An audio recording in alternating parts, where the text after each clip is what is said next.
So let's move forward and understand कि lymphatic system के अंदर या lymphatic system को improve करने के लिए cupping क्या करता है. Okay, so let's understand what is lymphatic system in brief. Lymphatic system is a network of tissues, vessels, and nodes that work alongside to improve the circulatory system, remove toxin, waste products, and metabolic byproducts from the body, transport lymph fluid that fight infection, regulate fluid balance in the body by draining excess fluid from tissue. It acts as a body drainage system, collecting and filtering waste from every cell and organ.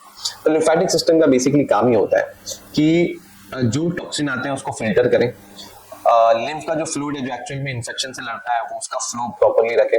तो ये एक तरीके का drainage system है, समझो एक तरीके का गटर है हमारी बॉडी का कि सारी जो गंदगी होगी वो इस लिम्फेटिक सिस्टम के थ्रू हमारी बॉडी से बाहर जाएगी. अब हम ये देखेंगे नेक्स्ट स्लाइड में कि how does the lymphatic system detoxify the body. ये कैसे करता है, मतलब ब्रीफ में बहुत. Lymph node, lymphatic vessel and lymphatic organs के थ्रू. लिम्फ नोड क्या करते हैं, एक ऐसा चेक पॉइंट, एक गेट है जहां से सारे toxin, bacteria and abnormal cells को वो फिल्टर कर देता है. लिम्फेटिक वेसल क्या करता है, transport lymph fluid through out the body. जो लिम्फ फ्लूइड जो बैक्टीरिया से लड़ते हैं वो पूरे बॉडी में घुमाता है अच्छे से, सारे जगह से वेस्ट प्रोडक्ट को कलेक्ट करता है और उसको ब्लड के अंदर डालना शुरू कर देता है, जो फिर लिवर और किडनी के थ्रू प्रोसेस करके वो वेस्ट को हम लोग यूरिन के थ्रू बाहर आ जाता है. लिम्फेटिक ऑर्गन जैसे स्प्लीन, थाइमस, टॉन्सिल्स, ये सब कुछ हार्मफुल सब्सटेंस को पकड़ते हैं, बताते हैं बॉडी को, रिस्पॉन्स करते हैं और इम्यून फंक्शन को सपोर्ट करते हैं. तो जैसे फॉर एग्जांपल जब भी किसी को कोई बैक्टीरिया या वायरस जाता है तो सबसे पहले वो टॉन्सिल के थ्रू पता करते हैं, बिकॉज वो सबसे पहला गेट है. हम बैक्टीरिया या कोई मुंह या नाक से चला जाए अंदर या वायरस, तो सबसे पहले आपके ये पार्ट को पता चलता है. एलिमिनेशन पाथवेज, मतलब ये सारे टॉक्सिन रिमूव कैसे होते हैं. रिमूव होते हैं यूरिन के थ्रू, जो किडनी जिसमें हेल्प करती है. बाइलिन फेसेस, जो जिसमें लीवर ज्यादा हेल्प करता है. स्वेट मतलब पसीना, जो स्किन जिसमें हेल्प करती है. अब हम देखेंगे कि लिम्फेटिक स्टैग्नेशन क्यों होता है. जैसे मैंने कहा कि ब्लड स्टैग्नेंट हो जाता है तो हमारा लिम्फेटिक एरिया भी स्टैग्नेंट हो सकता है. क्यों हो सकता है, lymphatic system does not have central pump. जैसे खून के अंदर एक पंप है, जो हमारा हार्ट है वो चल रहा है तो फ्लो गोल गोल गोल गोल गोल गोल घूम रहा है हर जगह बॉडी में.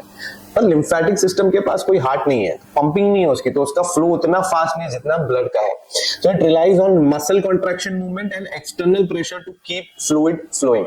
अब इसका मतलब क्या है, मसल कॉन्ट्रैक्शन का मतलब आपकी बॉडी के मूवमेंट्स होने चाहिए, मतलब आप ये एक्सरसाइज करो या बॉडी मूव करो, या एक्सटर्नल प्रेशर मतलब जैसे कि massage.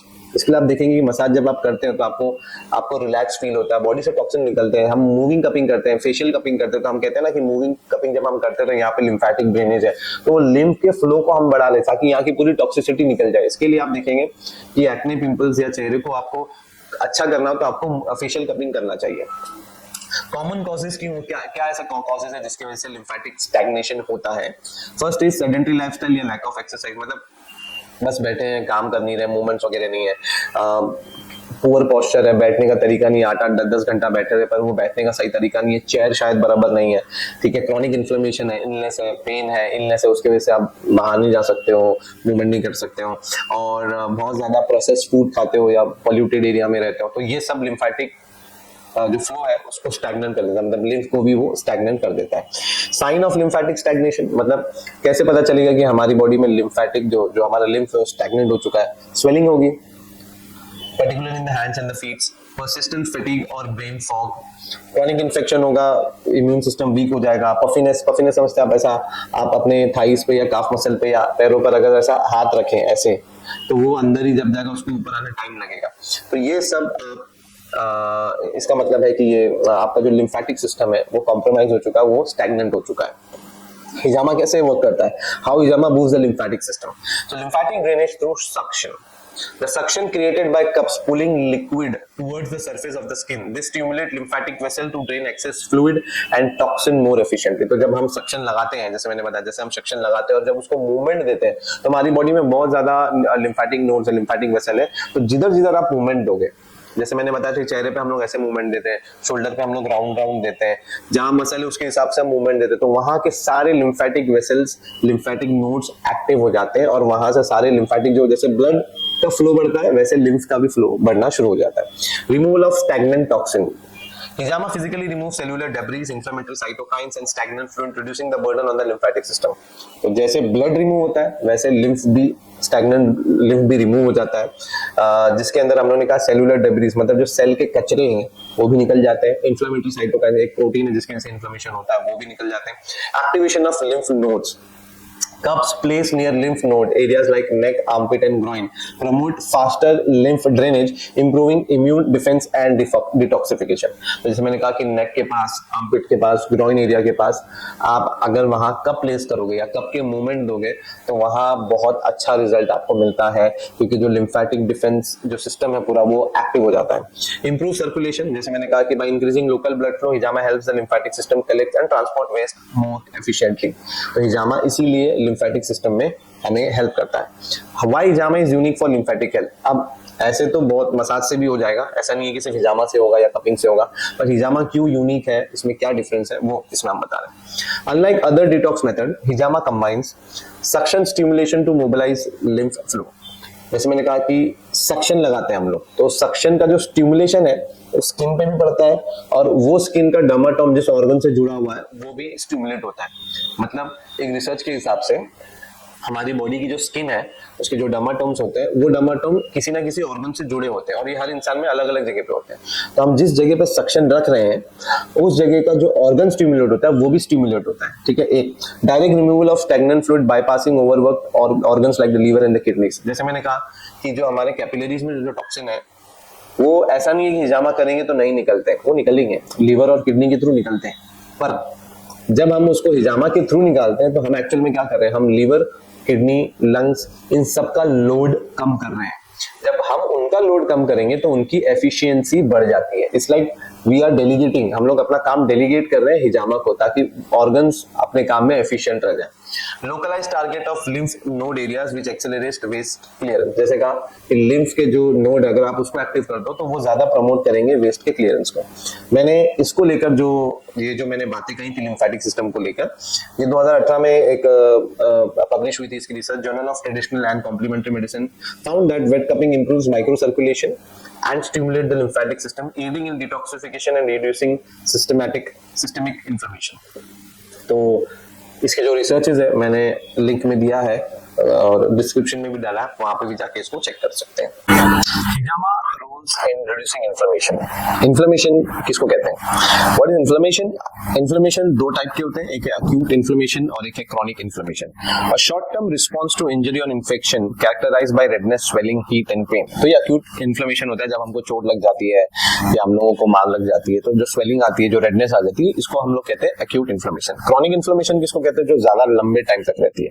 A prolonged state where the immune system continues to release inflammatory markers with even in the absence of the direct threat, this can damage tissues and lead to chronic disease। chronic inflammation में क्या होता है, जैसे अभी हमको चोट लग गई, तो मैंने कभी हाथ मार दिया, मुझे लाल लाल हो गया या मुझे स्वेलिंग आ गई, तो यहाँ पर तो बॉडी एक्चुअल में इन्फ्लेमेटरी मार्कर्स रिलीज करेगी बिकॉज हमें चोट लगी है एक्चुअली, और वो बॉडी के ब्लड स्ट्रीम में हमको इन्फ्लेमेटरी मार्कर्स मिल जाएंगे। पर जब क्रॉनिक इन्फ्लेमेशन में क्या होता है कि हमें चोट नहीं लगी है पर body still making the inflammatory markers और पूरी बॉडी में फिर इन्फ्लेमेशन रहता है, तो इस स्टेट को कहते हैं हम लोग chronic inflammation.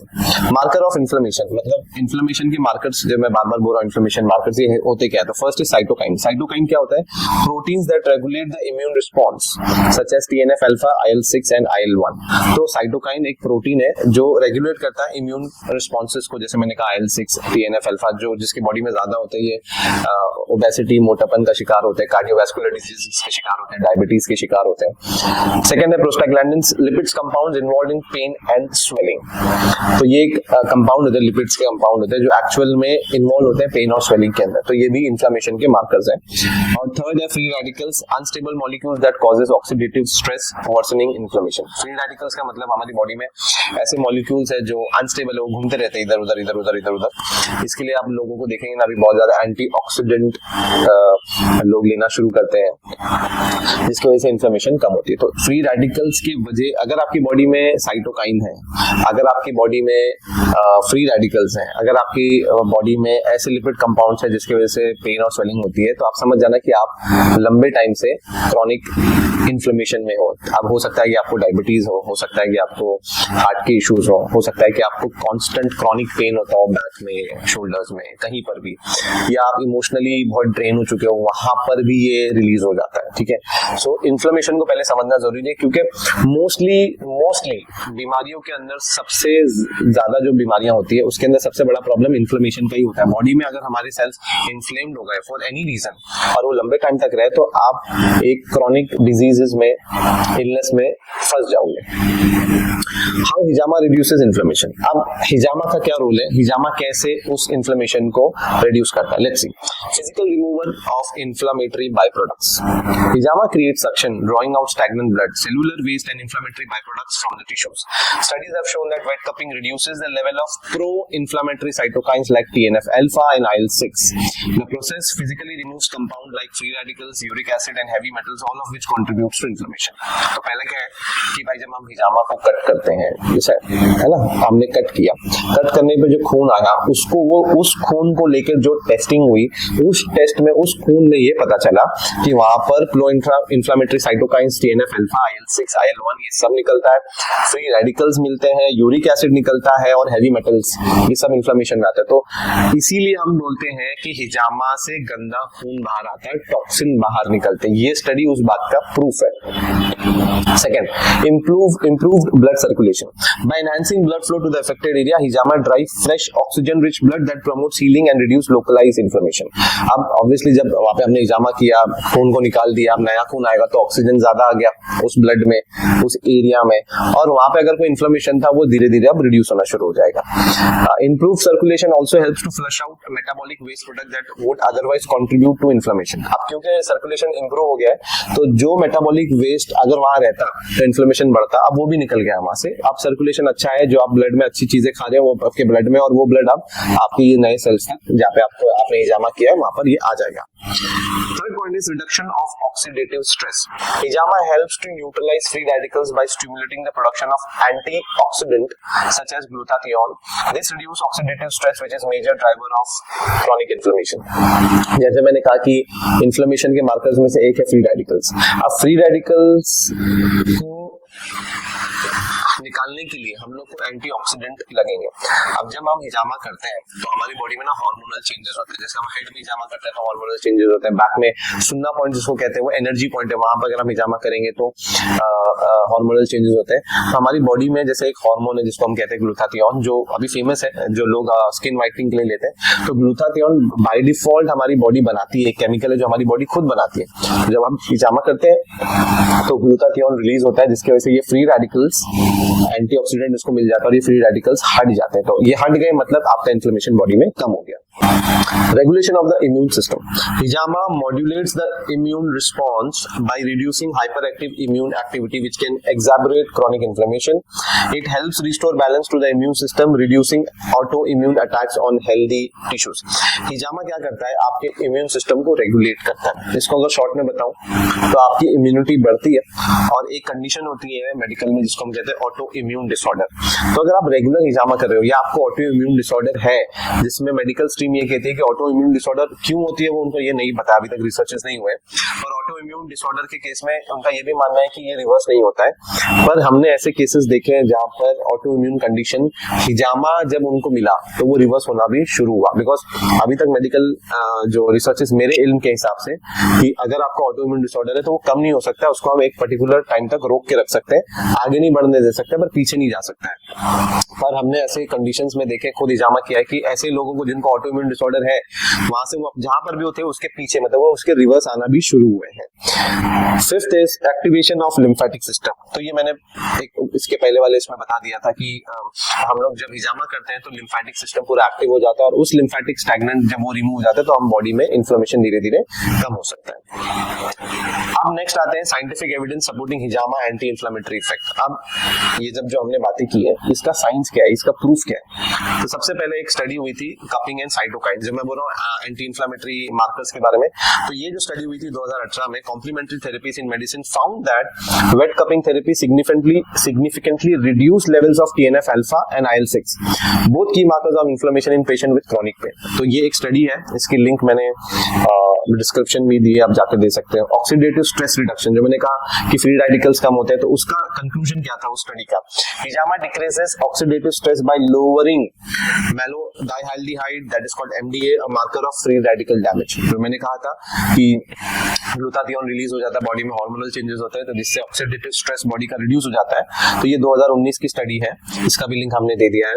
Pen and swelling relief, a systematic review of journal of pain research in 2020 confirmed that cupping therapy reduces swelling and pain in condition like arthritis by lowering inflammatory markers। तो arthritis है, अगर आपने हिजामा किया, आपके inflammation markers धीरे धीरे कम हो गए, आपकी arthritis वो भी रिवर्स हो जाएगी और आपके arthritis का जो पेन है वो भी इंशाल्लाह कम हो जाएगा। स्पेसिफिक कंडीशन वेयर हिजामा रिड्यूसेस इन्फ्लेमेशन, ऐसी कंडीशन जो मेरे एक्सपीरियंस में या रिसर्च के हिसाब से, ऐसे कंडीशन जहां पर हिजामा एक्चुअल में वर्क करेगा और आप ऐसे कंडीशंस में हिजामा करवा सकते हैं जहां पे इन्फ्लेमेशन कम हो जाता है, उसमें सबसे पहले आता है अर्थराइटिस। अर्थराइटिस में जो जॉइंट पेन है वहां पर वो पेन रिड्यूस हो जाएगा क्योंकि आपके इन्फ्लेमेटरी मार्कर्स हिजामा से निकल जाएंगे। सेकंड है फाइब्रोमाइल्गिया, जहां पर elevates widespread inflammation and improve circulation to the muscle, तो ये भी सॉल्व हो सकता है। थर्ड है माइग्रेन, यहाँ पर भी माइग्रेन में आप हिजामा करें तो बहुत ज्यादा इफेक्टिव है मेरे हिसाब से, भी मैंने बहुत सारे माइग्रेन के केसेस किए हैं, because it lowers neuro inflammation and improves blood flow to the head. जब हम हेड पे हिजामा करते हैं तो ब्लड का फ्लो ज्यादा आता है इसके लिए, बिकॉज लैक ऑफ ऑक्सीजन की वजह से हेड में बहुत पेन होता है। Autoimmune disorder, it reduces immune system over activation and inflammation in affected tissues. तो हिजामा जब हम करते हैं तो हमारा जो इम्यून सिस्टम इतना ओवर एक्टिव हो जाता है ना ऑटोइम्यून डिसऑर्डर में कि वो हमारी इम्यूनिटी को मारना शुरू कर देता है, हमारी इम्यूनिटी हमको ही मारना शुरू कर देती है, तो वो जो हाइपर एक्टिविटी है उसकी वो उसको रिड्यूस करता है। Skin condition helps remove inflammatory waste product that worsen flares up. Skin conditions में तो मेरे ख्याल से हिजामा सबसे बेस्ट वर्क करता है। एक्जिमा हो, रोसैशिया हो, सोरासिस हो, फंगल इन्फेक्शन हो, आप ऐसे केसेस पे अगर आपको है तो आप जाके कराइए, और आप ऐसा हिजामा थेरेपिस्ट मेरी बात को सुन रहे हो तो ऐसे केसेस को करिए, बहुत बेहतरीन रिजल्ट आपको स्किन कंडीशंस में मिलते हैं। नेक्स्ट जो स्लाइड है, जो टॉपिक है वो है how hijama is unique for reducing inflammation. मतलब यूनिकनेस क्या है? इन्फ्लेमेशन निकालने के बॉडी के और भी तरीके हैं, जैसे डाइट से भी आप कर सकते हो। तो इन्फ्लेमेशन हिजामा से करने से क्या यूनिकनेस है उसके अंदर? तो पहला है कि unlike medication like non steroidal anti inflammatory drugs, जो हम डॉक्टर्स ड्रग्स देते हैं, मतलब दवाई देते हैं पेन रिड्यूस करने के लिए, which is temporary blocks pain and inflammation. तो बेसिकली ये सब दवाइयां कभी भी इन्फ्लेमेशन को या मेन कॉज को खत्म नहीं करते, बस ये उनको ब्लॉक करके रखते हैं। जब तक दवा का असर है आपको पेन नहीं होगा, दवा का असर खत्म हुआ, वो बॉडी से निकल गया बाहर, फिर आपको पेन होना शुरू हो जाएगा। हिजामा क्या करता है? डायरेक्टली रूट कॉज जो इन्फ्लेमेशन है उस पर ही डायरेक्टली अटैक करता है, तो इसीलिए हिजामा पेन में बहुत काम आता है। तो सबसे पहला है कि natural and safe, no harmful side effect like those associated with long term drug use, example ulcer and kidney damage. तो अगर आप बार-बार डिक्लोफेनाक, पैरासीटामोल खाते रहेंगे, बहुत हाई चांसेस है कि आपकी किडनी अनइफेक्टिव हो जाएगी, वो काम करना बंद कर देगी क्योंकि वो इतना लोड नहीं झेल सकती है। Long lasting relief, the combination of toxin removal, improve circulation and immune regulation provide sustained benefit. अब अगर आप रेगुलर हिजामा थेरेपी कराते रहेंगे हर 3 महीने, as per my experience, her fit आदमी को, जिसको लगता है वो फिट है, जिसको कोई बीमारी नहीं है, उसको हर 3 महीने में एक बार हिजामा कराना चाहिए पूरी बॉडी का, जिससे एटलीस्ट अगर उनकी बॉडी में कोई चीज पनप रही हो, कोई चीज बढ़ रही हो, वो खुद ब खुद रिड्यूस हो जाएगी। तो ये सारी जो कंडीशन मैंने आपको बताई, खासकर इन्फ्लेमेशन को लेकर, उसका मैंने यहाँ पर लिंक डाला है, आप उसको गो थ्रू कर सकते हो।